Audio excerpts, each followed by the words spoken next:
Hello everyone, my name is Philip Davidowich. I'm a medical student at the University of Saskatchewan, and today I'll be sharing with you our research, the overutilization of HLA testing for celiac disease screening. Now, the objective of our research was to determine if HLA testing in Saskatchewan, Canada for celiac disease was being used as recommended by the guidelines. Now, we did this by collecting all the utilization data of the HLA DQ2, DQ8 testing in the year 2019 and then compared that to the recommendations for HLA use in several guidelines. On the left, you'll find a summary of the guideline recommendations for different diagnostic tests.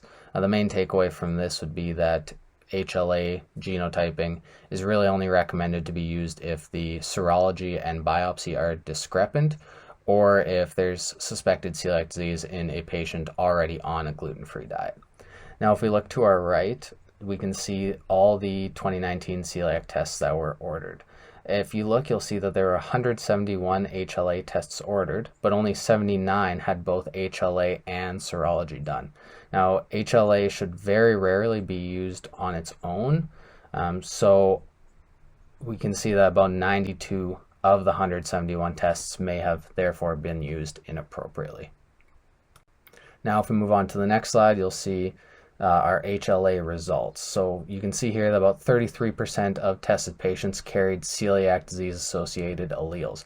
However, when we look at graph 3, we can see that of the 79 who had serology and HLA done, only 4% actually had a positive serology. So based on that, and with take-home point number 2, even when there are celiac associated alleles, HLA has a poor ability to lead to diagnosis and should never be used alone.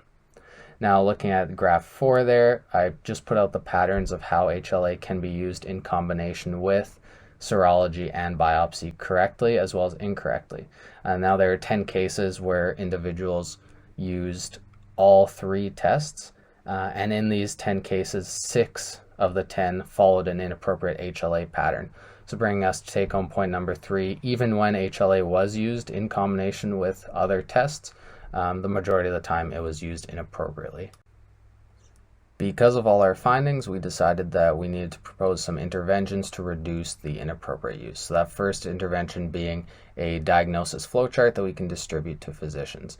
Our second would be changing the current requisition form to reflect the recommended guidelines and therefore forcing physicians to check a box and make sure that they're following guidelines.